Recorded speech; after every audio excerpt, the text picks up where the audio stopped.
If you're self-employed, you need Form 1040, Schedule C to report your business profit or loss to the IRS. With pdfFiller, you can complete your Schedule C tax form online in minutes, on any device, with no hassle. Now, fill in your personal and business information at the top.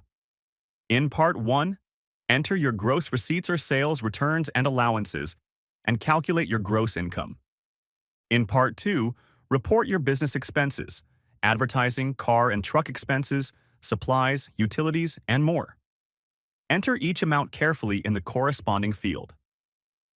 Finally, complete Part 3 for the cost of goods sold if applicable, then enter your net profit or loss at the bottom.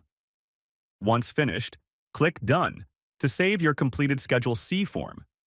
Now you can download it, print it, or store it securely in pdfFiller for further IRS submission.